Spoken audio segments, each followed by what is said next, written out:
زم د عیشانو کې اسلام نشته قسم دی که اسلام وای که دغه اسلام دی دغه ځای ته پرېښی وای دا څنګه اسلام دی دا څنګه مسلماني ده چې ته په عالم باندې د دین پر علماو باندې زما او ستا به یو اختلاف وي د دې اختلاف ته دې ته ورسوې چې پر ما باندې زما پر طالبانو او علماو باندې په محراب کې د الله د رسول صلی الله حدیث درسېږي ته دانونه پر پټوې په دا کوچلا کې چې ځان پټاو کې د جمعې پر منځ کې لږ شو په دا کوټه کې چې د شیخ صاحب حفظه الله په مدرسه کې ځان پټاو کې دا څوک حضرت علي رضی الله تعالی عنہ جهاد سره کوي فتح الباری کې روایت صحابه کرام ورته ویل ولله خوارج سره جهاد او ثواب لري خوارج ته سپیږ نشي جوړ یڅ به دا خبره بل د توازی حکم خوارج د دایشان دغه وهابیان پر دې اتفاق د امت چې سلفیان وهابیان خوارج دغه در اسلام قسم دي چې د يهودي غټ دشمنان دي در امریکایي متعشن دي دشمن دي در وهابي او در برتانوي او در اسرائیلي او در هندو متدوابیان لوی دشمنان دي د چې موږ ځانونه اچولي دي غوږونه مکاڼه اچولي دي نه ځان په کوم موږ پروا نه کوي تاسو وګورئ په جلال آباد کې چې دغه داعشانو دغه وهابیانو کم وحشت او کم ظلم وکړي په دا 20 کال امریکایانو نه وکړي لکه په دغه جلال آباد کې داعش وکړي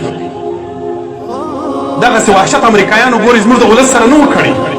قسم دی اوس پر دا منبر باندې پر قصو شرمېږم چې د تېر هغه د خولې مې اورېدلي دي چې کومې قصې راته کړي دي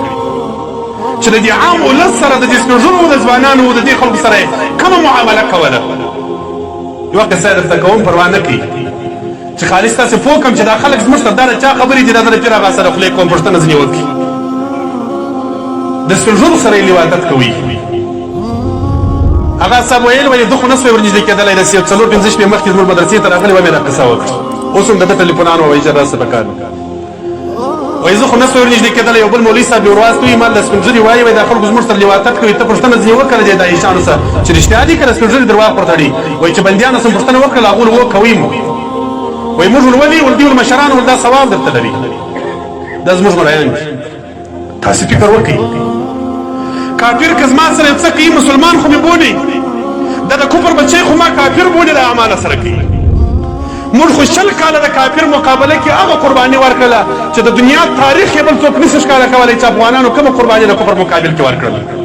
د کم مصرف ضرورت دی چې په اسلام کې د دین د الله د رسول د الله د دین او د الله د رسول سره د دین لپاره ضرورت دی او افغانانو او طالبانو امارت نه ورکړي څوک دې ورشي چې دغه قرباني ضرورت او امارت نه کړو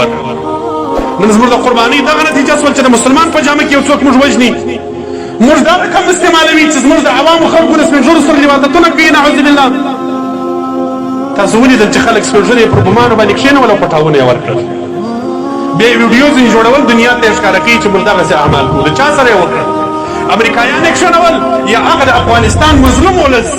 چې بچی یې 20 کاله ورک دی په سترګو یې نه دی لیدلی ژوندی هغه سپین ږیری پلار یې پر بم باندې کښېنوي هغه مظلوم ولس چې بچی د یهودو په مقابل کې شهید شوی دی د هغه شهید پلار یې پر بم باندې کښېنوي وایي تاسې مرتدین یاست تاسې کافران یاست امریکایي خو څوک نسي راڅخه خطا ایستلی کې خطا ایستل دغه غلامان چې په پیسې دي را 15 رانې دا خو په پیسو غلامان دي سبب ورته زموږ ملګري دي دا د کفر زامنان خې راڅخه تاباسي خو زموږ عقیده دغسې ور جوړوي چې پر موږ ځان پټاوي موږ کافر بولي شاه انور شاه کشمیري رحمه الله په اکفار الملحدین کې یو باب لیکي پر دې مسله باندې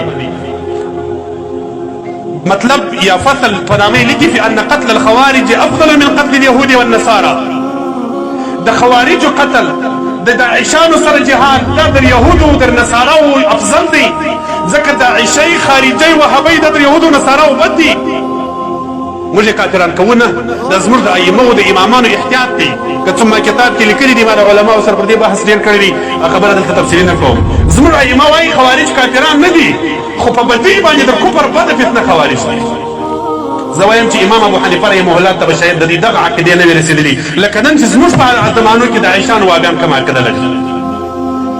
زموږ په زمانو کې چې کومه عقیده شاه صاحب مبارک هم دا لیکلي دي شانور شاه سره اکبار الملحدین کې وایي حضرت علي کرم الله وجهه چې خوارج کافران نه بلله ځکه چې حضرت علي صاحب ته هغه عقیدې نه وي رسېدلي چې کومې عقیدې د خوارجو وي امام احمد بن حنبل سره کافران بولي امام بخاری رحمه الله وایي خوارج کافران دي امام ابن عربي رحمه الله وایي خوارج کافران دي شاه انور شاه کشمیري رحمه الله وایي خوارج کافران دي زما ورسره دغه عقیده د نن زمانې پر خوارجو زما دغه فتوا ده که علما اختلاف راسره لري ما دې معذور وکړي لهذا علماء سره دا خواهش دي ځوانان علماء او تنسبیږي علماء مله خبر مستثنا دي د عوام خلک دغه ځای وپوکي چې دغه لو فتنه ده وسره روانه ده